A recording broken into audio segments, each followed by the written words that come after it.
కథ కాదు సుమా 5వ భాగం. 4వ భాగంలో ఆనందరావుకు సంపంగినిచ్చి పెళ్లి చేయాలని భావిస్తాడు సంపంగి తండ్రి. ఇక అమృత సీతాపతిని ఇష్టపడుతుంది. సీతాపతి కూడా అమృతను వివాహం చేసుకోవాలని భావిస్తాడు. కిరాణా షాప్లో బాగానే సంపాదిస్తూ ఉంటాడు. కథ కొనసాగుతుంది. అమృత ప్రవేశించి పగలబడి నవ్వసాగింది. ఎందుకే ఆ నవ్వు? తెలివి ఎక్కడుంది నీది? పేరు సీతాపతి అని చెప్పాడు, గ్రహించావా? లేదే. ఆ అబ్బాయి ఎవరో కాదు, అతనే సీతాపతి చూపుతూ అంది. నా మతిమరుపు పాడుగాను, తెలుసుకోలేకపోయాను. ఏమండోయ్, విన్నారా? విన్నాను. మన అమ్మాయి గుణగణాలు నచ్చినవి అంటున్నాడు, కొరివితో గోక్కున్నట్లే. సీతాపతి, ముందే చెబుతున్నాను, మా అమ్మాయి ఇందాక వల్లించిన షరతులు 100 పాళ్ళు నిజమే. అమ్మాయికి ఏ పని రాదు, చెయ్యదు. నా కూతురి బుద్ధులు ఎలాంటివో చెప్పాను. అయినా మా అమ్మాయిని వివాహం ఆడతానని అనుకుంటే అది నీ కర్మ. తర్వాత మమ్మల్ని దూషించి లాభం లేదు. పర్వాలేదండి, మీ అమ్మాయి నాకు నచ్చింది. మీరు సరేనంటే మా అమ్మా నాన్న రేపే వస్తారు. శుభస్య శీఘ్రం. మా అమ్మాయి వివాహం కావడం ముఖ్యం. సీతాపతి కోరిక మీద మధుసూదన్ రావు, ఈశ్వరి దంపతులు అమృత వాళ్ళింటికొచ్చారు. పద్ధతి ప్రకారం చూపులైనాయి. ఇరుపక్షాల వాళ్లకి సమ్మతి కుదిరింది. కట్న విషయ ప్రస్తావనొచ్చింది. అమృత తండ్రి ఒకే ఒక మాట అన్నాడు, కట్నం ప్రసక్తి ఉండకూడదు. కట్నం ఇచ్చుకోలేని పరిస్థితి మాది. వైభవంగా పెళ్లి చేయగలం. మా తదనంతరం ఈ ఇల్లు మీదే అవుతుంది. భార్య వంక చూశాడు మధుసూదన్ రావు. కట్నం ఎందుకండి మనకు? ఈ రోజుల్లో కట్నం ఎవరడుగుతున్నారు? అమ్మాయి నచ్చితే చాలనుకుంటున్నారు. ఇద్దరు జోడీ బాగుంది. ఇరువురు ఇష్టపడినారు. వారు సుఖంగా ఉండటమే కావాల్సింది. 15 రోజుల్లో మంచి ముహూర్తం ఉందని పంతులు గారు చెప్పారు. అంగీకరించారు. గుడికి ఆనుకుని ఉన్న హాలు ఖాళీగా ఉండటంతో అందులో పెళ్లి జరపడానికి నిశ్చయమైంది. వివాహ గడియలొస్తే అన్నీ కలిసొస్తాయి. ఈ రోజుల్లో హాలు దొరకడం గగనంగా ఉంది. ముహూర్త బలం వలన హాలు సునాయాసంగా దొరికింది. పెళ్లి సందర్భంలో మహేంద్ర హిల్స్లో ఉన్న 2 అంతస్తుల భవనం తన పేరున రిజిస్టర్ చేయమని తండ్రిని కోరాడు. ప్రస్తుతం ఉంటున్న ఇల్లు నీ పేరున రిజిస్టర్ చేస్తాను. మహేంద్ర హిల్స్లోని భవనం నా కొరకు అట్టిపెట్టుకున్నాను. ఈశ్వరి కోరినా ఇవ్వను. నువ్వు ఎలా ఇయ్యవో నేను చూస్తాననుకున్నాడు మనసులో సీతాపతి. చామంతి భర్తతో కలిసి పెళ్లికి హాజరైంది. సీతాపతిని చాటుగా పిలిచి, నా ₹1,00,000 మాట ప్రకారం ఇవ్వక తప్పదు. అదేమిటి మామయ్య, అంత డబ్బు ఇవ్వలేనని ఆనాడే చెప్పాను కదా. నా పెళ్లికి కట్నం పైసా ఇవ్వలేనని మా మామ ఖచ్చితంగా చెప్పాడు. నీకేం తక్కువ? కిరాణా షాప్ ఉంది, ఉండడానికి ఇల్లుంది. మేము అద్దె కొంపలో ఉంటున్నాం. కమిషన్ వ్యాపారంలో పోటీ పెరిగింది. మీ అక్క డబ్బు చిల్లపెంకుల్లా ఖర్చు చేస్తుంది. 4 రోజులకు ఒకసారి ఇచ్చిన డబ్బు ఇంటికి ఖర్చయిందని డబ్బు కావాలంటుంది. ఇచ్చిన డబ్బు ఏం చేశావని అడిగితే దానికింత దీనికింత లెక్కలు చెబుతుంది. మా అక్క సంగతి నాకు తెలుసు. డబ్బులు ఇవ్వడం మానేసి సరుకులు మీరే కొని ఇంట్లో పారేయండి. ఆ పని కూడా చేశాను. వారం కాకమునిపే బియ్యం అయిపోయినాయి అంటుంది. ఇద్దరికీ 15 రోజులకు సరిపడా బియ్యం తెస్తే వారం రోజుల్లో ఎలా అయిపోతాయని ఆరా తీయగా పౌడర్ డబ్బా అయిపోయిందని బియ్యం పక్కింటి వాళ్ళకమ్మి ఆ డబ్బులతో జల్సా చేస్తుంది. కిలో బియ్యం సగం ధరకే అమ్మేస్తుంది. ఆ రకంగా పక్కింటి వాళ్ళు సుఖపడుతున్నారు. మీ అక్కయ్యతో వేగడం నా వలన కావడం లేదు. మామయ్య పైన జాలిపడ్డాడు. 1,00,000 ఇవ్వలేదు. ఒక 50,000 ఇస్తాను, సర్దుకో. ఇచ్చిందే చాలనుకున్నాడు శ్రీశైలం. అలాగే మీ అక్కతో మాత్రం మాట వరుసకైనా అనకూడదు. సీతాపతి అమృతుల వివాహం జరిగింది. వారి జంట బాగుందని, భోజనాలు బాగున్నాయని హాజరైన అతిథులు మెచ్చుకున్నారు. ఆర్భాటంగా తమ్ముడి వివాహం జరగడం చూసిన చామంతి ఈర్ష్యకు గురైంది. దురదృష్టవంతురాలిని. నాకు తగిన వరుడు భర్తగా రాకపోవడం ఏ జన్మలో చేసిన పాప ఫలితం అయి ఉండాలని నిట్టూర్పు వదిలింది. 2వ రోజు మంచి ముహూర్తం ఉందని పంతులు గారు సలహా ఇవ్వగా శోభనం ఏర్పాటైంది. పెళ్లి పేరుతో 4 రోజులు షాపు తెరవలేదు. ఖాతాదారులు వచ్చి వెళ్తున్నారు. ఈ రోజైనా వెళ్ళి షాపు తెరవాలని అనుకుని మంచం మించి లేచాడు. కాలకృత్యాలు తీర్చుకున్నాడు. అమృతను తట్టి లేపాడు. నేను షాపుకు వెళ్తున్నాను, కాస్త లేచి టీ ఇవ్వు, తాగి వెళ్తాను. ఎవరు చెప్పారు శోభనం తెల్లారి వెళ్ళాలని? కనీసం 3 రోజులు ఇంటి పట్టునే ఉండాలి. ఆ మాట విని గతుక్కుమన్నాడు. నీకెవరు చెప్పారు? పంతులు గారు 1 రోజు చాలని నాతో అన్నారు. మీ పంతులకు పెళ్లి కాలేదనుకుంటాను. నిజమే చెప్తున్నాను. ఇలా రండి, నా పక్కనొచ్చి పడుకోండి. భార్యాభర్తలు ఒకరి కౌగిలిలో మరొకరు ఉండి ఆ వెచ్చదనాన్ని పొందడం ఎంత బాగుంటుంది, అనుభవిస్తే తెలుస్తుంది. అతన్ని చెయ్యి పట్టి లాగింది. సీతాపతి ఆమె మాట కాదనలేకపోయాడు. అలా వారిరువురు మధ్యాహ్నం వరకు నిద్రపోతూనే ఉన్నారు. తలుపు తట్టినా తీయలేదు. పని మనిషి వచ్చి అదే పనిగా తలుపు తట్టగా ఆవలిస్తూ లేచి సీతాపతి తలుపు తెరిచాడు. అమృత మాత్రం నిద్ర మేల్కొనలేదు. శానమ్మ సమీపించి చిన్నమ్మగారు చిన్నమ్మగారు అంటూ లేపింది. లేచి శానమ్మ చెంప చెళ్ళుమని కొట్టింది. దరిద్రపు మొహమా, నిద్రపోతున్న నన్ను లేపమని ఎవరు చెప్పారు? పెద్దమ్మగారు. శోభనం తెల్లారి ఉదయమే లేచి తలంటు స్నానం చేయాలంట. కర్మ, తలంటు పోసుకోవడం నాకు ఇష్టం ఉండదు. షాంపూ ఉందా? లేదమ్మా. ఒంటికి నూనె పట్టించి వేడివేడి నీళ్లతో కుంకుడు రసంతో తలరుద్దుకుని స్నానం చేయాలి. మీరు లేస్తే దుప్పట్లు మార్చి గది ఊడవాలి. ఈలోగా మీరు కాలకృత్యాలు తీర్చుకొని సిద్ధంగా ఉండండి, నేనొస్తాను. ఈశ్వరి వచ్చింది. కోడలు లేచిందా? లేచింది. చెంపదెబ్బ కొట్టింది. ఎందుకు? ఆశ్చర్యంగా అడిగింది. నిద్రలేపానని కోపంతో తిట్టి మరీ కొట్టింది. కోడల పద్ధతి నచ్చలేదు. మధ్యాహ్నం వరకు నిద్ర, ఇదెక్కడి చోద్యం? వంటింటి వైపు వచ్చిన పాపాన పోలేదు. భోజనం చేస్తూ వంట మనిషికి వంకలు పెడుతూ ఒక్క పదార్థం కూడా రుచిగా లేవంది. కంచంలో చేతులు కడిగి లేచి వెళ్ళిపోయింది. ఏంటమ్మగారు, ఈమె పద్ధతి బాగాలేదు. నోటికొచ్చినట్టు మాట్లాడితే పడేవారెవరూ లేరు. పని చాలించుకొని వెళ్ళిపోతాను. కొత్త కదా, పైగా చిన్నపిల్ల. చిన్నపిల్ల అంటారేమిటండి?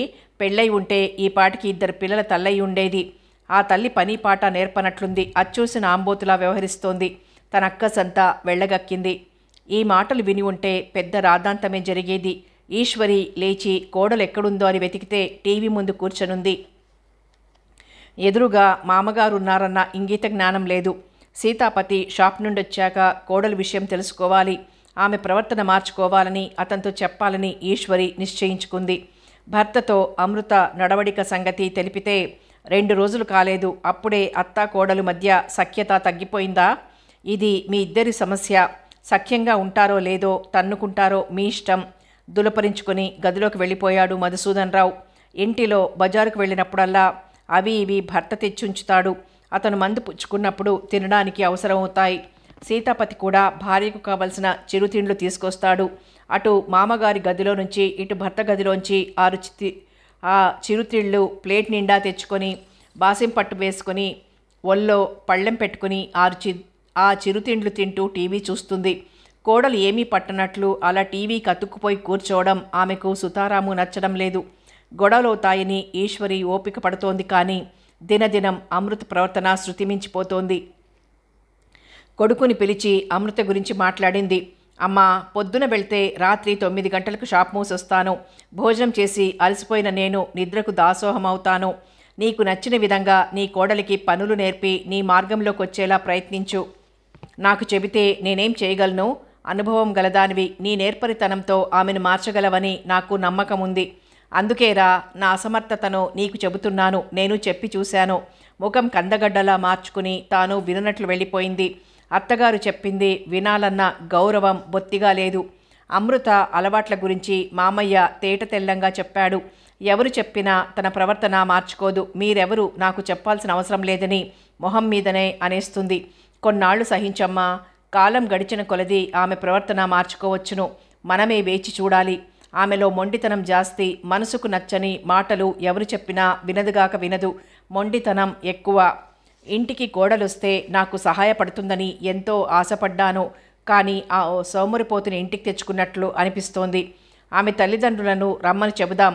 సమస్య ముదిరిపోకముందే వారితో మాట్లాడితే ఎలా ఉంటుందంటావు? మనం చెప్పినా వాళ్ళు చెప్పినా ఆమె తత్వం మారదు, మార్చుకోదు. 10 మందికి తెలిసేలా చాటింపు వేస్తుంది. అప్పుడు మన పరువే పోతుంది. ఆ చిరుతిండ్లు తింటుంది. 1 గంట అవడం ఆలస్యం. ఆకలని పళ్ళెం తెచ్చుకొని తానే వడ్డించుకొని ఎవరు తిన్నా తినకపోయినా సుష్టుగా భోజనం చేసి తిన్న పళ్ళెం కడగకుండా లేచి వెళ్ళిపోతుంది. ఇలాంటి తిక్కరకం పిల్లని తెలిసి ఉంటే నేను అస్సలు ఈ సంబంధాన్ని ఒప్పుకొని ఉండేదాన్ని కాదు. నీ సుఖం నాకు ముఖ్యం. రాత్రిపూట కూడా ఇలాగే ప్రవర్తిస్తుందా? ఎలా చెప్పాలి? నీకు ఆ విషయంలో మాత్రం వెనుకడుగు వెయ్యదు. సీతాపతి పడుతున్న బాధ అర్థమైంది తల్లికి. తానే ఏదో ఒక ఉపాయం ఆలోచించాలనుకుంది. రాత్రి 8 గంటలకు సీతాపతి ఇంటికి చేరాడు. అమృత 6 గంటలకు కడుపు నిండా తిని టీవీ సీరియల్స్ను చూస్తూ కూర్చుంది. భర్తను పలకరించలేదు. తదేక దృష్టితో సీరియల్ చూస్తోంది. సీతాపతి మౌనంగా భార్య వంక చిరాగ్గా చూసి డైనింగ్ రూంలోకి వెళ్ళి కూర్చున్నాడు. తల్లి వడ్డిస్తే భోజనం చేయసాగాడు. అమృతకు వంట రాదు. కనీసం వంట మనిషితో పాటు ఉండి తనకు కావలసిన వంటకాలు చేయించుకోవచ్చు కదా. వంట ఇంటి ఛాయలకే రాదు. పైగా వంట మనిషికి వంకలు పెడుతుంది. నువ్వు మాట్లాడవు, మీ నాన్న మాట్లాడడు, ఎటొచ్చి ఈ ఇంటిలో అన్నింటికీ నేనే భరించాలి. మగాడు బయటికి వెళ్ళి అలసి సొలసి వస్తాడు.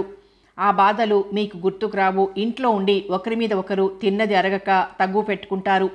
సరే నాయనా, నీ భార్య ప్రవర్తన నీతో అన్నాను, కానీ నేను నీ భార్యను ఒక్క మాట అనలేదు. వంట మనిషి కోడల మాటలకు కోపం వస్తే సముదాయిస్తున్నాను. మరింకేం పేచీ ఏముంది? సమస్యలు రాకుండా నువ్వు సమర్థవంతంగా నిర్వహిస్తున్నావు. మరి నేనేం చెయ్యాలని చెప్పావు?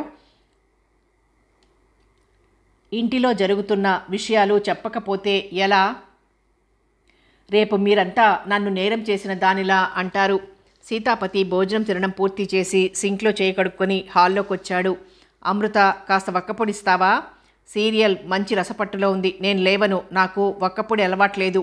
అలవాటు లేని దానివైతే పెళ్లి కాకముందు షాపుకి వచ్చినప్పుడల్లా స్వతంత్రంగా వక్కపొడి పొట్లం తీసుకుని చింపి తినలేదా? నువ్వు మర్చినా నేను మరవలేదు. అలా నిన్ను మంచి చేసుకోవాలని వేసిన ఎత్తులు. మీ మాటల్లో పడి సీరియల్ నుండి చూపు మారిస్తే కథ మర్చిపోతాను. సీతాపతి చిరాకు పడి పుస్తకంలో దాచిన వక్కపొడి చేతిలో కాస్త వేసుకొని మంచం పైన వాలి ఆలోచనలో పడ్డాడు. ఇందాక తల్లి మాటలు గుర్తుకొచ్చాయి. అమృత వేషాలు వివాహం కాని రోజుల నుంచే తెలుసు, కానీ ఇంత పెడుసురకమని ఊహించలేదు. అరగంట తర్వాత గదిలోకి వచ్చిన అమృత తలుపులు మూసి ల్యాంపు వెలిగించి భర్త పక్కన చేరింది. నిద్రపోతున్నారా? అడిగింది పొట్టపైన చేయి వేసి నిమురుతూ. రేపు సరుకులు వెళ్ళి తేవాలి. నువ్వొచ్చి షాప్లో కూర్చోగలవా? మీరొక్కరే కష్టపడుతున్నట్లు మాట్లాడతారు.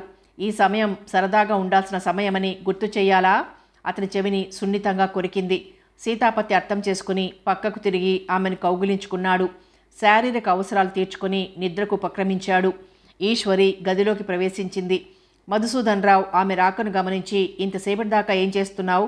నేను నీ కొరకు ఎదురు చూస్తూ ఉంటానని ఆలోచించావా? సీతాపతికి భోజనం వడ్డించాను. వాడు తినేదాకా ఉండి, వంటలక్క ఇంటికి వెళ్లేదాకా ఉండి తలుపులు మూసి గడియ వేసొస్తున్నాను. వాడి పెళ్ళాం వచ్చాక నువ్వెందుకు వడ్డించాలి? అయ్యో రామ, ఆ సమయంలో సీరియల్ చూడాలట. నీ కొడుకు ఓ చెవట. 4 దెబ్బలు వాయిస్తే అదే దారిలోకి వస్తుంది. అప్పుడు మీ కోడలు అలిగి పుట్టింటికి వెళ్ళిపోతుంది. బుధవారం ఆ రోజు సంపంగి బ్యాగ్ తీసుకుని బయలుదేరింది. ఎండ తీవ్రంగా ఉంది. గొడుగు తీసుకుని వెళ్ళు అని విల్సన్ అన్నాడు. ఏమంత ఎండ లేదు. గొడుగు చేతపట్టుకుని కూరలు బేరం చేయడం కుదరదు. త్వరగానే వచ్చేస్తాను. ఇల్లు దాటి సంతదారి పట్టింది. కూరగాయలు తాజాగా ఉన్నాయి. ఇంటిలో అందరికీ ఇష్టమైన కూరగాయలు బేరం చేసి బ్యాగ్లో వేసుకుంది. అలా షాపు దగ్గర బేరం చేస్తుండగా ఆమె పక్కన 45 సంవత్సరాల మహిళ వచ్చి కూరలు బేరం చేయసాగింది. 2-3 సార్లు సంపంగిని తేరిపారా చూసింది. మనసులో తెలియని కదలిక. ఆ అమ్మాయితో పరిచయం ఉన్నట్లు అనిపించసాగింది. అమ్మాయి, నీ పేరేమిటి అని అడిగింది. సంపంగి అని సమాధానమిచ్చింది చిరునవ్వుతో. ఆమె వదనంలో వెలుగు, చక్కని పలువరస, కళ్లల్లో కాంతి ఆ మహిళకు మరీ మరీ చూడాలనిపించింది. గత స్మృతులు గుర్తుకు రాసాగాయి. మీ నాన్నగారు ఏం చేస్తుంటారు? కాలేజీలో లెక్చరర్ అండి. పిల్లలకి ట్యూషన్లు కూడా చెబుతుంటారు. అలాగా. మీ నాన్న పేరు? విల్సన్ అండి. మీరు క్రిస్టియన్లా? అవునండి. నిన్ను చూస్తే అలా అనిపించడం లేదు. ముఖాన చక్కగా బొట్టు పెట్టావు. ఏమనుకోకు. పాత పరిచయం ఉన్నట్లు తోచింది. ఆమె అక్కడి నుంచి వెళ్ళిపోతూ కనుచూపు దాటే వరకు సంపంగి వంక చూస్తూ ముందుకు సాగింది. సంపంగి తిరిగి ఇంటికి బయలుదేరుతూ ఇందాక పరిచయమైన మహిళ ఎవరై ఉంటారు? పాత పరిచయం కలిగిన దానిలా ఆప్యాయంగా అడిగింది. తనకు ఆమెకు వయసులో తేడా ఉంది. తనకంటే పెద్దది. ఆలోచిస్తూనే ఇంటిని సమీపించింది. ఏంటమ్మా, ఈ ఎండలో బరువైన సంచితో నడిచొచ్చావా? వెళ్ళి చాలాసేపైంది. కూరగాయల బేరం చేస్తుండగా ఒక మహిళ నన్ను చూసి పాత పరిచయం ఉన్నదానిలా వివరాలు అడిగింది. 45 సంవత్సరాల వయసుంటుందామెకు. ఆమె మాట తీరులో ఆప్యాయత గోచరించింది. నవ్వు ముఖం, కానీ ఆ నవ్వు వెనక దాగి ఉన్న బాధను చూసి జీవితంలో ఆపదను ఎదుర్కొన్నది అనిపించింది. పూర్వ పరిచయంలో నీలా ఉన్న స్త్రీని చూసుండాలి. అందుకే వివరాలు అడుగుంటుంది. అలా కూర్చో, ఎండను పడొచ్చావు. వెంటనే మంచినీళ్లు తాగకు. కాసేపు తర్వాత మంచినీళ్లు తాగు అన్నాడు. ఆమె తలూపి కొంగుతో ముఖం తుడుచుకుంది. టీపాయ్ పైన మంచినీళ్ల గ్లాస్ ఎత్తి గటగట నీళ్లు తాగింది. ఆనందరావు పరీక్షలు ఎలా సాగుతున్నాయి? అడిగాడు విల్సన్. సంతృప్తిగానే రాస్తున్నానని అన్నాడు. క్లాస్ వస్తుందని నమ్ముతున్నాడు. ఇందాక మా కాలేజీ ప్రిన్సిపల్ ఇంటికొచ్చాడు. మిగిలిన ఆ 1 సంవత్సరం పూర్తి చేసి రిటైర్ అయితే బాగుంటుందని సలహా ఇచ్చాడు. నా ఆరోగ్యం దృష్టిలో పెట్టుకొని అమ్మాయి వాలంటరీ రిటైర్మెంట్ తీసుకోమని ఒత్తిడి చేస్తోంది. ట్యూషన్లు కూడా తగ్గించాను. అవి కూడా మానేసి పూర్తి విశ్రాంతి తీసుకోవాలని అంటుంది. అవునులేండి, మీ ఆరోగ్యం ముఖ్యం. మళ్ళీ అడగడంలో నా స్వార్థం కొంత ఉంది. మీలాంటి లెక్చరర్ మాకు దొరకరు. పిల్లలు వచ్చి మీ రాజీనామాను అంగీకరించకూడదని విన్నవించుకున్నారు. మీరు వెళ్ళిపోవడం వలన తమ చదువుకు ఆటంకం ఏర్పడుతుందని వారనుకుంటున్నారు. మీరు డాక్టర్ సలహా పాటించండి. శ్రద్ధగా మందులు వాడండి. ఆరోగ్యం కన్నా ముఖ్యమైంది లేదు. పిల్లలు వచ్చి అడిగారని మిమ్మల్ని వారి కోరికను విన్నవించాను. సహజమే కదండి, పిల్లలకు చదువు ముఖ్యం. మీకు నచ్చితే నాకు తోచిన సలహా ఇవ్వాలనుకుంటున్నాను. పరీక్షా ఫలితాలు ప్రకటించేంత వరకు మా ఆనందరావు మన కాలేజీకి క్లాసులు తీసుకోగలరు. అది కూడా మీకు అభ్యంతరం ఉండదనుకుంటేనే చెప్పండి. ఎంఎస్సి పరీక్షలు రాస్తున్నాడు. చాలా తెలివైన కుర్రాడు. అంతకన్నా మాకు కావాల్సిందేముంది? పిల్లల కోరిక తీరుతుంది.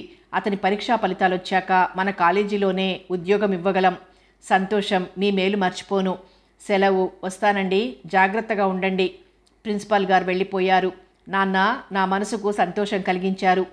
ప్రిన్సిపాల్తో చెప్పిన మాటలు విన్నాను. మీరు పూర్తి విశ్రాంతి తీసుకోవడం వలన మీ ఆరోగ్యం మెరుగవుతుంది. ఆనందరావుకు ఉద్యోగం రావడం శుభసూచకం. మర్నాడు భోజనాల తర్వాత ఇరువురు విశ్రాంతిగా హాలులో ఆసీనులయ్యారు. ఆనందరావు చివరి పరీక్ష రాయటానికి వెళ్ళాడు. సంపంగి అన్న పిలుపు వినబడింది. ఈ సమయంలో ఎవరై ఉంటారని తలపోస్తూ వరండాలోకి వెళ్ళింది సంపంగి. నిన్నటి మహిళ గుమ్మం దగ్గర నిల్చొనుంది. ఆమెను చూసి విస్తుపోయింది. మా ఇల్లు మీకెలా తెలిసింది? మీ నాన్నగారి పేరు చాలామంది ఎరుగుదురు. మీ పిల్లలకు ట్యూషన్ చెప్పాలని అడగడానికి వచ్చారా? లేదండి, ఈ దారిన వెళ్తూ మీ నాన్నగారిని చూసి వెళ్దామని వచ్చాను. ఈ అపరిచితురాలు తండ్రిని ఎందుకు చూడాలనుకుంటుంది? మనసులో అనుకుంటూ, రండి అలా కూర్చోండి, నాన్నను పిలుస్తాను అని లోపలికి వెళ్ళి, నిన్న ఓ మహిళ పరిచయం అయిందని చెప్పానే, ఆమె మీతో మాట్లాడాలనుకుంటోంది. వరండాలోకి విల్సన్ వచ్చి ఆ మహిళను ఎగాదిగా చూశాడు. మీరెవరో నాకు తెలియదు. నన్నెందుకు కలుసుకోవాలనుకుంటున్నారు? నేను ఈ పేటకు కొత్త. వనస్థలిపురంలో నా నివాసం. అనుకోకుండా మీ అమ్మాయి పరిచయమైంది. అమ్మాయిని ఇంతకు పూర్వం చూశానని నా మనసు కనిపించింది. నిర్ధారణ కోసం ఈ రోజు రావడం జరిగింది. అన్యదా భావించకండి. మిమ్మల్ని అమ్మాయిని చూడాలనిపించిలా వచ్చాను. మీరెవరో బొత్తిగా గుర్తుకు రావడం లేదు. మిమ్మల్ని చూడడం మొదటి పర్యాయం. నా పేరు మాలిని. పరిచయం లేదు. సూరారం బస్తీలో మీరుంటున్నారని తెలుసు. అవును, ఉన్నాను. అది చాలా ఏళ్ల క్రితం మాట. కానీ మిమ్మల్ని ఎరుగను. ఆ బస్తీ దాటి మైలు దూరంలో రెడ్డిపాలెంలో మా నివాసం. చాలా సంవత్సరాల క్రిందటి మాట. అది ఓ గ్రామం. మాకు పొలాలుండేవి. పొలాలు అమ్మేశారు. ఇల్లు కట్టుకున్నారు. బస్తీలు ఏర్పడినాయి. ఇదంతా మీరెందుకు చెబుతున్నారు? మీ భార్యను పిలుస్తారా? సూరారంలో ఉన్నప్పుడే ఆమె కాలం చేశారు. ఈ అమ్మాయి ఒక్కతేనా మీ సంతానం? మీ పోలికలు అమ్మాయిలో కనిపించడం లేదు. విల్సన్ చివాలున లేచాడు. ఎవరు మీరు? అర్థం లేని ప్రశ్నలు అడుగుతున్నారు. వెళ్ళండి. అపరిచితులతో నేను సంభాషించను. మీరు తప్పడ్రస్కి వచ్చారనుకుంటున్నాను. దయచేసి వెళ్ళండి. ఆమె లేచి నిల్చున్నది. అమ్మాయిని పిలవండి. బొట్టు పెట్టించుకొని వెళ్తాను. మా ఇంటిలో ఆ సాంప్రదాయం లేదు. మేము క్రిస్టియన్లం. ఆమె వెళ్ళిపోయింది. సంపంగిని పిలిచాడు. ముక్కు మొహం తెలియని వ్యక్తులు పరిచయం ప్రమాదకరం. రెడ్డిపాలెంలో ఉండేవారు అంటుంది. ఆమె చెబుతున్నవేమీ గుర్తులేవు. దురుద్దేశం మనసులో పెట్టుకొని వచ్చిందనిపిస్తోంది. అలాంటి వాళ్లకు దూరంగా ఉండడం శ్రేయస్కరం. గుమ్మం తలుపు మూసి గడియవేశాడు. అకారణంగా తండ్రికి కోపం రావడం విచిత్రం అనిపించింది సంపంగికి. ఆనందరావు పరీక్షలు పూర్తయినాయి. ఎలా రాశావని విల్సన్ అడిగితే, క్లాస్ వస్తుంది సార్ అన్నాడు. ఆ మరునాటి నుంచి పిల్లలకి ట్యూషన్ చెప్పడం సాగించాడు. విల్సన్ అతను పాఠం చెబుతున్న తీరు చూసి ముచ్చటపడ్డాడు. పిల్లల ట్యూషన్ల బెంగ తొలగిపోయింది.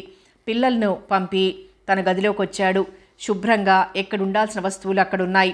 మంచం పైన కొత్త దుప్పటి పరిచుంది. పుస్తకాలు ఓ పెట్టెలో పెట్టి మంచం కిందకు తోసివేయబడింది. Room sprayer గుబాళింపొస్తోంది. అతని వెనకపాటుగా నిల్చొని, మీ గది బాగుందా అడిగింది. కృతజ్ఞతగా ఆమె చేయి తన చేతిలోకి తీసుకుని సున్నితంగా ముద్దు పెట్టుకున్నాడు. ఆ కాస్త దానికే ఆమె శరీరం పులకరించింది. థ్యాంక్స్ అని సిగ్గుతో తల వంచుకొని వెళ్ళింది. 2 వారాలు గడిచాయి. అపరిచిత మహిళ రావడం జరిగింది. ఈసారి సంపంగి ఆమెపై కేకలు వేసింది. మా నాన్న స్పష్టంగా మీతో అన్నారు కదా, మాకు ఎలాంటి పరిచయం లేదని. అయినా ఎందుకు రావాల్సి వచ్చింది? మీ మనసులో ఏదో దురుద్దేశం ఉందన్న అనుమానం కలుగుతోంది. ఇంటికి రావాల్సిన అవసరం ఏమాత్రం లేదు. మీరు వచ్చిన దారిని వెళ్ళండి. ఇంకెప్పుడు ఇటుకేసి రాకండి. ఆ మహిళ వదనంలో కోపఛాయలు ఇసుమంతైనా కానరాలేదు. చెప్పాను కదమ్మా, మిమ్మల్ని చూడాలని నా మనసు తహతహలాడుతోంది. చిత్రంగా ఉంది మీ మాటల తీరు. మాతో మీకు ఎలాంటి సంబంధం లేదని చెప్పినా వస్తున్నారు. మా నాన్న మీరెవరో తెలియదని స్పష్టంగా చెప్పారు. ఆనందరావు ట్యూషన్ చెప్పడం ఆపేసి లేచి ఆ మహిళను ఆపాదమస్తకంగా వీక్షించి, చూడమ్మా, మీరు తప్పు అడ్రస్కి వచ్చారు. అడ్రస్సు సరైందని తెలుసుకొని ఆ ఇంటికి వెళ్ళండి. ఆమె కదలకుండా నిల్చుంది. ఆ రోజు సంతలో కూరగాయల కొట్టులో మీ అమ్మాయిని చూశాను. నడుం పైన కాసంత పుట్టుమచ్చ కనపడింది. ఆ మాట విని విల్సన్ యువతలకొచ్చి, పుట్టుమచ్చలు చూసి ఏం గుర్తించారు? అయ్యగారు, బాధాతప్త హృదయురాలిని. హీనమైన బ్రతుకు నాది. నా జీవితంలో జరిగిన దురదృష్ట సంఘటన నిరంతరం కలిచివేస్తుంటుంది. విల్సన్ ఆమెను పరిశీలనగా పరికించి చిప్పిల్లిన ఆమె కళ్ళవంక చూసి జాలిపడ్డాడు. మీ పేరు మాలిని అని చెప్పారు కదూ? మీరు ఉండిన గ్రామం పేరు మరిచాను. గుర్తుకొచ్చింది, రెడ్డిపాలెం కదూ? పూర్వపరిచయం అంటున్నారు. బహుశా మీరు నన్ను సురారంలో చూసుంటారు.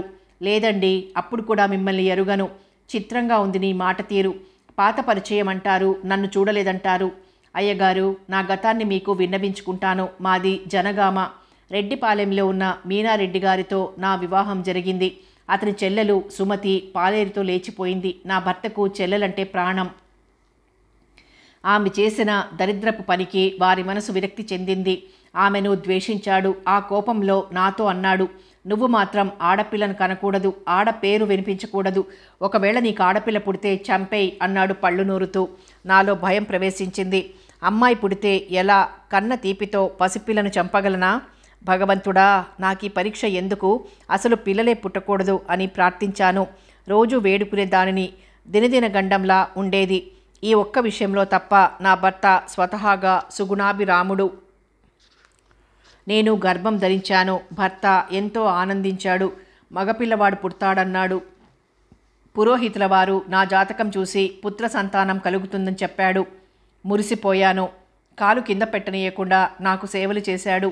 మాలిని, నీ కొడుకు నీలాగే అందంగా ఉండాలి, మంచి పేరు ఆలోచించు అన్నాడు. అలాగేనండి, మన అబ్బాయి మీలాగే ప్రేమికుడు అవ్వాలి అని నా భర్తను సంతోషపరిచేదాన్ని. నెలలు నిండాయి. ఆందోళన ప్రారంభమైంది. ఆడపిల్ల పుడితే సహించగలరా? ఆయన పెంటకుప్ప మీద పారేయ్ అని అంటాడు. అది నా వల్ల సాధ్యమవుతుందా? కన్న పేగు ఈ దుశ్చర్యను సహించగలదా? రాత్రింపవళ్ళు అదే ఆలోచన. మా వాళ్ళు వచ్చి అమ్మాయిని తీసుకుని వెళ్ళి పురుడు పోయించి తీసుకొస్తానని అడిగారు. ససేమిరా వీల్లేదన్నారు. మీ అమ్మాయికి ఎలాంటి కష్టం కలగకుండా చూసుకుంటానన్నారు. మాలిని, నిన్ను మీ వాళ్ళు తీసుకెళ్తానంటే నిరాకరించినందుకు నన్ను మన్నించు. నువ్వు లేనిదే నేనుండలేను. కళ్ళ నీళ్లు పెట్టుకున్నారు. జాలేసింది. ఇంత మంచి మనిషికి ఆడపిల్లలంటే ద్వేషం ఎందుకు? చెల్లెలు గావించిన పాడు పనికి అందరు ఆడపిల్లలు అలాగే ప్రవర్తిస్తారని ఎందుకు అనుకోవాలి? నచ్చజెప్పడానికి ప్రయత్నించబోయాను. ఆయన్ను చూసి నోరు పెగల్లేదు. సరిగ్గా అదే సమయంలో నిజామాబాద్లో ఉన్న అతని పిన్ని భర్త కాలం చేశారని తెలిసి హుటాహుటిన బయలుదేరి వెళ్తూ జాగ్రత్తగా మాలినిని చూడాలని దాసీదాసులకు ఆదేశించి బయలుదేరి వెళ్లారు. వారు వెళ్ళిన రోజు నొప్పులు ప్రారంభమైనాయి. దాసీలు నా చుట్టూ మూగారు. నొప్పులు భరించడం ఒకెత్తైతే ప్రసవించేది ఆడపిల్ల లేక మగ అన్న భయం వెంటాడసాగింది. కెవ్వున అరుపు నా చెవులకు సోకింది. దాసీల ముఖాలు నల్లబారాయి. ఒకరి వెంక మరొకరు చూసుకోసాగారు. పెద్ద దాసి నన్ను సమీపించి, మీ దురదృష్టం, ఆడపిల్ల పుట్టింది. అయ్యగారు సత్తయ్యను శాసించి వెళ్లారు. ఆడపిల్ల పుడితే వెంటనే తీసుకుని వెళ్ళి తుప్పల్లో పారేసిరా. ఎవరి దృష్టికి రాకూడదు. ఇంట్లో ఉన్న దాసీలు కానీ పనివాళ్లు కానీ ఈ రహస్యం బహిర్గతం కాకూడదు. నా మాట అతిక్రమించిన వాడి చావు ఖాయం.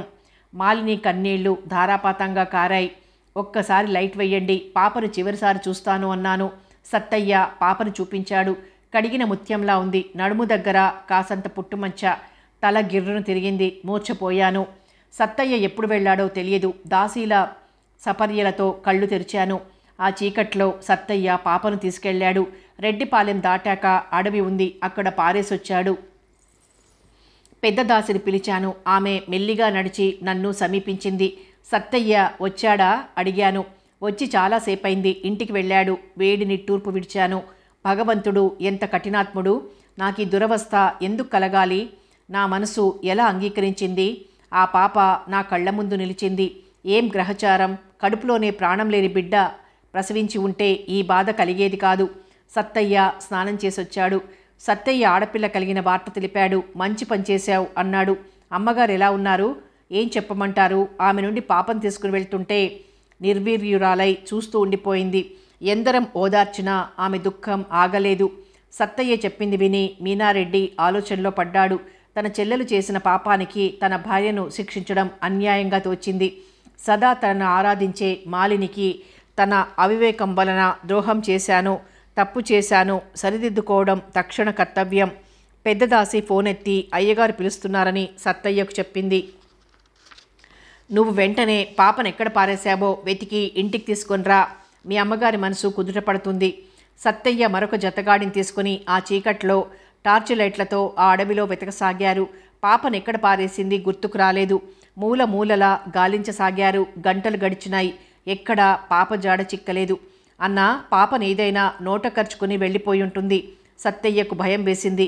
అయ్యగారు వింటే ఊరుకోరు. మనసు ఊరుకోక వెతకసాగారు. తూర్పున సూర్యుడు ఉదయించాడు. వారు వెతకడం మానలేదు. ఆ జతగాడికి విసుగొచ్చింది. విరామం లేకుండా రాత్రంతా వెతికాం. తెల్లవారిపోయింది. మళ్ళీ వెతికాం. అడుగడుగు గాలించాం. పాప జాడలేదు. మన ప్రయత్నం ఫలించలేదు. అయ్యగారికి ఇదే విషయం ఫోన్ చేసి చెప్పు. అయ్యగారికి పాపను తీసుకుని వెళ్లే ముందు ఫోన్ చేసుంటే బాగుండేది. ఆయన ఆజ్ఞ ప్రకారం పాపను ఆ చీకటిలో ఎవరికంటా పడవద్దు అని రుమాలులో చుట్టి తీసుకెళ్లాను. అయ్యగారి మనసు మారుతుందని ఎలా తెలుస్తుంది? ఇరువురు దిగాలుగా ఇంటికి చేరారు. మాలిని ఆశగా పాప దొరికిందా అని అడిగింది. తలలు వంచుకొని ఉండిపోయారు. కెవ్వున కేక వేసి మూర్ఛపోయింది. డాక్టర్ని పిలిస్తే మంచిదని పెద్దదాసి అంది. ఈ విషయం రహస్యంగానే ఉండాలి. ఆమెకు ఉపచారం చేసి మూర్ఛ నుండి తీసుకునేలా చెయ్యండని సత్తయ్య అన్నాడు. కళ్ళు మూసుకుని తన జీవితం ఇలా అవడానికి తను చేసిన పాపం ఏమిటని యోచించసాగింది. ఆమె పాదాలపైన చేతులు తాకటంతో వెనక్కి లాక్కొని లేచి కూర్చున్నది. ఎదురుగా భర్త లజ్జాభరితుడై నిలుచున్నాడు. మాలిని, ఈ పాపాత్ముణ్ణి క్షమించుతావా? దీనవదనంతో అన్నాడు. మన ఇరువురి తప్పు లేదు. ఆ పాప దక్కకపోవడం పూర్వజన్మలో చేసుకున్న అపరాధం. ఆ భగవంతుడి లిఖితం. పాప జన్మించి రుణం తీర్చుకుని వెళ్ళిపోయింది. నా అవివేకమే దీనికంతటికీ కారణం. అర్థం లేని కోపంతో తీసుకున్న నిర్ణయం వలన నీ మనసుకు కష్టం కలిగించాను. జీవించినంతకాలం నేను బాధపడుతూనే ఉంటాను. ఏవండి, దయచేసి మర్చిపోండి. నా మనవి వింటారా? అడిగింది. వింటాను మాలిని. నువ్వు చెప్పింది ఏదైనా నాకు శిరోధార్యం. మీ చెల్లెల్ని, ఆమె భర్తను ఇంటికి తీసుకుని రండి. కట్నం కానుకలు సమర్పించి సత్కరించి పంపుదాం. ఆడపిల్ల పుట్టింటి క్షేమం కోరుకుంటుంది. తప్పకుండా వాళ్ళని ఈరోజే కారు పంపి పిలుస్తాను. విశ్రాంతి తీసుకో అని అక్కడి నుంచి నిష్క్రమించాడు. మీనారెడ్డి తన గదిలోకి వెళ్తుండగా సత్తయ్య ఎదురుపడ్డాడు. ఏం సత్తయ్య, ఇలా వచ్చావు? పొలం వెళ్ళలేదా? అక్కడి నుంచి వస్తున్నాను. కలిసి వెళ్దామని వచ్చాను. పాప దొరకలేదు కదూ. నువ్వు పాపం చూసావా? ఎలా ఉంది? దొరా, ఈ చేతుల్లో పట్టుకుని వెళ్ళాను. పుట్టిన పిల్లలు అంత అందంగా ఉంటారని కలలో కూడా అనుకోలేదు. ఉంగరాల జుట్టు, కోటేరు ముక్కు, నిమ్మ పండు ఛాయ. అడవిలో వదిలిపెట్టడానికి నా మనసు అంగీకరించలేదు. నిలువెల్లా భయం.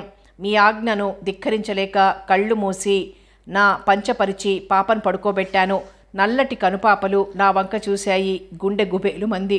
ఒక్క నిమిషం కూడా ఆగకుండా పరుగులంకించుకున్నాను. మీనారెడ్డి నిట్టూర్చి వెళ్ళమన్నట్లుగా సైగ చేశాడు. గదిలోకి వెళ్ళి పక్కపైన వాలాడు. కళ్ళు మూసుకున్నాడు. సత్తయ్య వర్ణించిన పాప కళ్ల ముందు ప్రత్యక్షమైంది. నిర్నిమేష నేత్రాలతో ఆ పాప వంక చూస్తూ ఉండిపోయాడు. ఎవరో చేసిన తప్పుకు నన్ను ఎందుకు దూరం చేశావు? కొరడాతో చెళ్ళున బాదినట్లయింది. కళ్ళు తెరిచి చుట్టూ చూశాడు. గదిలో ల్యాంపు వెలుగుతోంది.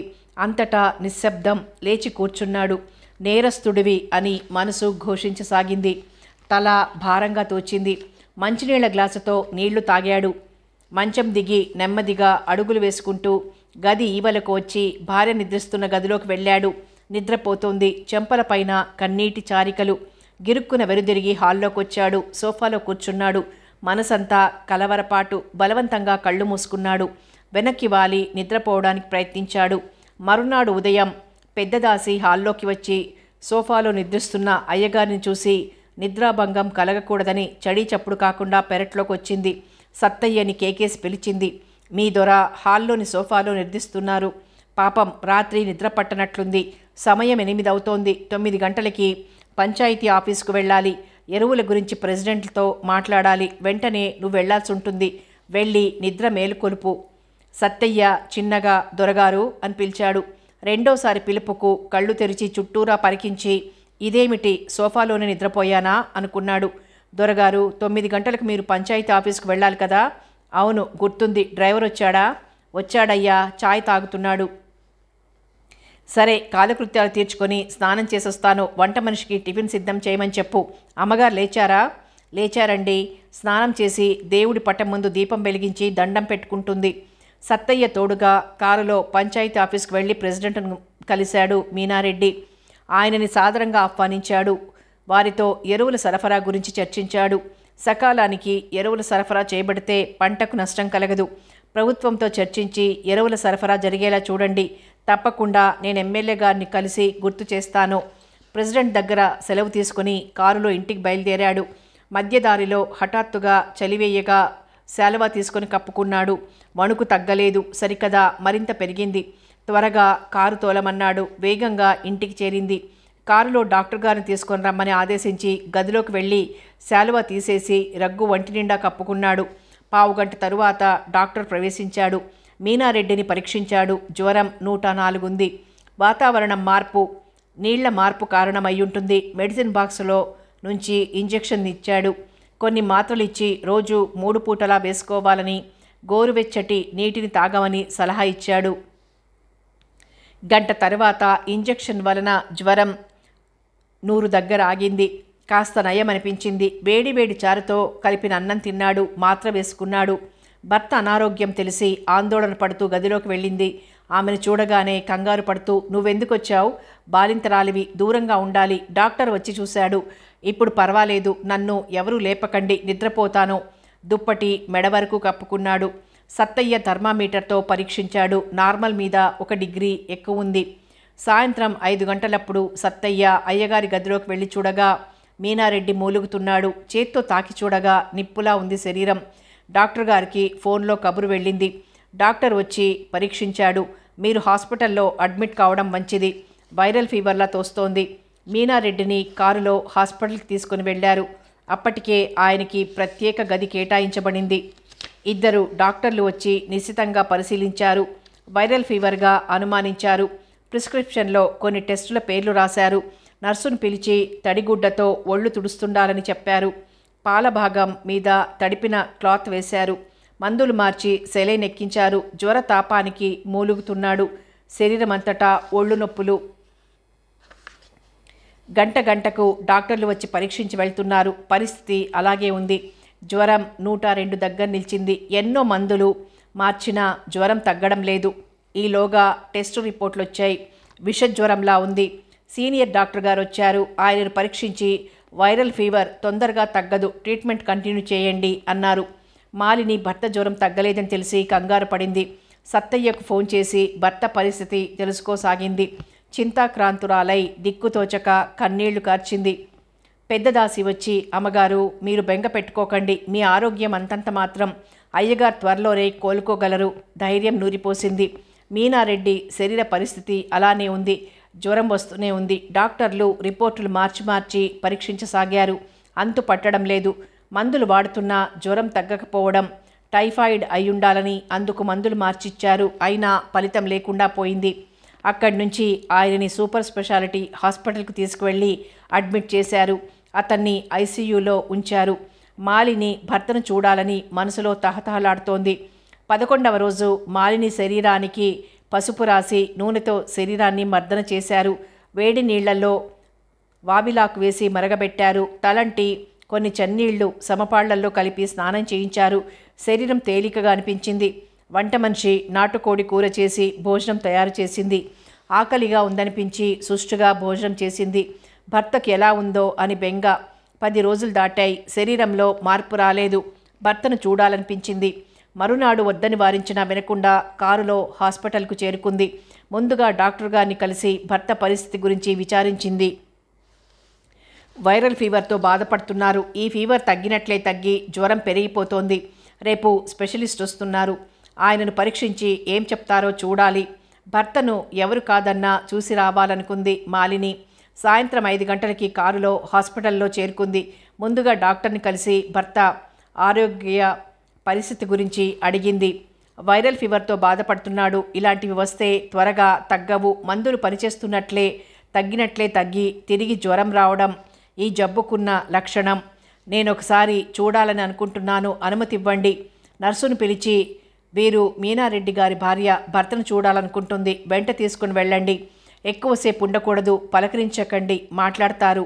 భర్త పరిస్థితిని చూసి దుఃఖం ఆగలేదు. ఆయన కళ్ళు తెరిచి భార్యను చూశాడు. ఎందుకొచ్చావు మాలిని? మిమ్మల్ని చూడక 10 రోజుల పైనే అయింది. చిక్కిపోయిన మిమ్మల్ని చూస్తుంటే నాకు దుఃఖం ఆగడం లేదు. ఆ భగవంతుడికి నాపై దయ రావటం లేదు. నాకేం పర్వాలేదు, నెమ్మదిగా మందులు వాడుతూ ఉంటే తగ్గుతుందని అన్నాడు. మీరిలా హాస్పిటల్లో ఉండటం నేను భరించలేకపోతున్నాను. చాలా రోజులు పడుతుందని తగ్గడానికి డాక్టర్ గారు అన్నారు. వైరల్ ఫీవర్ వస్తే తగ్గదా? డాక్టర్లు ఏం చేస్తున్నారు? పోనీ మరొక హాస్పిటల్కి వెళ్తే వారేం చెబుతారో తెలుస్తుంది. ఆమె మాటలకు నీరసంగా నవ్వాడు. ఇప్పుడు చేరిన హాస్పిటల్ మునుపటి హాస్పిటల్ కన్నా మెరుగైనది. Super speciality hospital. అనుభవం ఉన్న డాక్టర్లు ఉన్నారు. రేపు పేరు మోసిన డాక్టర్ను పిలిచారు, వస్తున్నారు. అన్ని రకాల పరీక్షలు జరిపారు. వైరల్ ఫీవర్ అని నిర్ణయానికి వచ్చారు. రేపు వచ్చే డాక్టరు పరీక్షించుతారు. నర్సు వచ్చి, అమ్మా, ఇంతసేపు వారిని మాట్లాడించవద్దు. మీరు కూడా ఇక్కడ ఉండడం క్షేమం కాదు, దయచేసి వెళ్ళండి. కట్టుకున్న భర్త ఈ దుస్థితిలో ఉంటే మనసు ఇలా అంగీకరిస్తుందండి? వారెంతగా చిక్కిపోయారు. మీకేం అలాగే మాట్లాడతారు. అక్కడున్న ఇన్ఛార్జ్ డాక్టర్ వచ్చి, అమ్మా, మమ్మల్ని అపార్థం చేసుకోవద్దు. మా వంతు కృషి మేం చేస్తున్నాం. పేషెంట్ త్వరగా కోలుకోవాలని కోరుకుంటాం. మందులు పనిచేస్తున్నాయి. ఈ రకమైన ఫీవర్ ఓ పట్టాన నార్మల్కు రాదు. నెల పైనే ఉండవలసి వస్తుంది. అందరికీ అన్ని రోజులు పడుతుందని ఖచ్చితంగా చెప్పలేం. మీ వారికి ఆశాజనకంగానే ఉంది. జ్వరం తగ్గడం పెరగడం జరుగుతూ ఉంటుంది. నిర్భయంగా ఉండండి. త్వరలోనే ఫీవర్ తగ్గి నయమవుతుందని ఆశిస్తున్నాం. ఐసీయూలో ఇంతసేపు ఉన్నారంటే పేషెంట్ మీనారెడ్డి గారి పేరు ప్రఖ్యాతులు విని మీతో మాట్లాడాం. ధైర్యంగా ఉండండి. భర్త వంక చూసి ఆయన చేతిపై చేయి వేసి వెళ్ళొస్తానని అంది. ఆయన తలూపి వెళ్ళమన్నారు. మాలిని యువతలకొచ్చింది కానీ భర్తను విడిచి రావడం మనసు అంగీకరించలేదు. ఆమెను చూసి సత్తయ్య సమీపించి, దొరగారి గురించి చింతించకండి.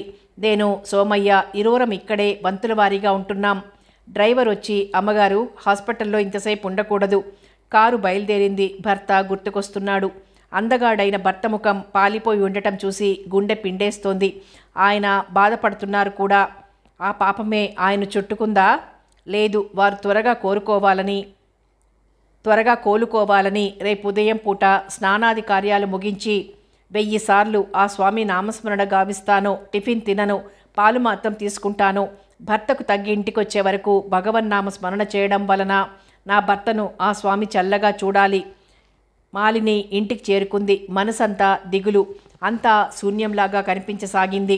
ఇంతలో ఆవరణలో కలకలం. ఏమిటా అని చూడగా భర్త, అన్న తమ్ముడితో పాటు వారి భార్యలు, ఇతర బంధుజనం ఓ 15 మంది దాకా దిగబడ్డారు. గుమ్మంలో ఆమెను చూసి పెద్ద కోడలు ముఖం చిట్లించి, మీనారెడ్డి హాస్పిటల్లో ఉంటే నువ్వు ఇంటిలో ఎందుకున్నావో అని అడిగింది. హాస్పిటల్కి వెళ్ళి ఇప్పుడే వచ్చాను. వారిని ఐసీయూలో ఉంచారు. ఎవరిని ఉండనివ్వరు. వారు వైరల్ ఫీవర్తో బాధపడుతున్నారు. ముఖ్యంగా రావద్దన్నారు. దురదృష్ట పోరిని కన్నావు. తండ్రి గండాన పుట్టింది. మనసు చిబుక్కుమంది. మాలినికి పుట్టగానే పసిపాపను పారేయమన్నాడు. అందుకు ఆయన చేసిన నేరానికి పశ్చాత్తాపపడుతున్నారు. పాప ఉసురు పోసుకున్నానని, ఫలితంగా తీవ్ర జ్వరానికి గురయ్యానని అంటున్నారు. మీరు వచ్చి రాగానే పుట్టిన పాపను చూడలేదు, శాపనార్థాలు పెడుతున్నారు. ఏమిటే నోరు లేస్తుంది? గుడ్లురుముతూ పెద్ద కోడలంది. ఆయన వెళ్ళింది పిన్ని భర్త కాలం చేశాడని వెళ్ళారు. ఈర్ష్యతో ఆయనకు ఏమందో మాకో పెట్టుంటారు. దుక్కలా ఉన్న మనిషికి జ్వరం రావడమేమిటి? అది నిజమో కాదో ఈరోజు స్పెషలిస్ట్ వస్తున్నారు. ఎన్ని మందులు వాడినా జ్వరం తగ్గకపోవటమేమిటి? లోపం ఏదో ఉండాలని ఆ డాక్టర్ అన్నారట. అదే నిజమైతే పోలీస్ రిపోర్ట్ ఇవ్వాలనుకుంటున్నాను. నేరస్తులు ఎవరైంది తెలుస్తుంది. పిల్ల పోయి దుఃఖంలో ఉన్న నన్ను పరామర్శించకుండా మీ దాష్టికాన్ని నాపై చూపుతున్నారు. అయ్యో, దీని నోరు బాగా లేస్తోంది. భర్త జబ్బుతో ఉన్నాడని దీని ముఖంలో కాస్తైనా విచారం కనబడుతుందా? ఆ రోజు మీనా విన్నాడా? ఈ పిల్ల మన కులం కాదని చెప్పినా అందంగా ఉందట, మోహించి చేసుకున్నాడు. ఎలా చేసుకున్నా అతను నా భర్త, నేను ఆయన భార్యను. మీరు అనడానికి మీకే హక్కు లేదు. అయినా మిమ్మల్ని ఎవరు పిలిచారు? ఎందుకు దిగబడ్డారు? ఇన్నాళ్ళు ఎక్కడికి పోయినా ఈ ప్రేమలు? పెళ్లికి ముందైనా ఆ తర్వాతైనా ఒక్కసారైనా వచ్చారా, పలకరించారా? మాలిని మాటల్లో కరుకుదనం గమనించిన పెద్ద బావగారు ఇంటికి వచ్చిన వారిని ఆప్యాయతగా పలకరించాలి, ఇలా విమర్శించడం తగదు. పక్కకు పిలిచి నోరు మూసుకునుండమని హితవు చెప్పాడు. పెద్ద కోడలు భర్తతో, ఇక్కడ మనల్ని ఆదరించేవారు లేరు. మీ మరదల ధోరణి చూశారుగా. మీ తమ్ముని చూడాలని వచ్చాం, పదండి. సరాసరి హాస్పిటల్కి వెళ్ళి పరామర్శించి మన ఊరు వెళ్ళిపోదాం. నేనెప్పుడో చెప్పాను, నీ బుర్రకెక్కలేదు. నీకు ఉండాలనిపించకపోతే నువ్వు ఒక్కదానివి ఊరికి వెళ్ళు, కోపంగా అన్నాడు. ఆమె నోరు మూతపడింది. వచ్చిన వాళ్లంతా సోఫాలు ఆక్రమించారు. పెద్ద కోడలు, నడిపి కోడలు ఇల్లంతా తిరిగి చూసి, మీ తమ్ముడు బాగానే సంపాదించారు, మీరు ఉన్నారు. ఊళ్ళో పెత్తనాలు పేకాట తప్ప అన్నదమ్ములకు సంపాదించాలని, బాగుపడాలని యోచన రాదు. వంట మనిషి అందరికీ టీ కప్పులతో వచ్చింది. ఒక్కొక్కరు ఒక కప్పు అందుకుని చప్పరించుకుంటూ తాగారు టీ. చాలా బాగుంది. ఇదిగో అమ్మాయి, మరో కప్పు టీ కావాలి. గేదిచ్చిన పాలతో మీ అందరి టీలకే సరిపోయింది. కథ కొనసాగుతుంది.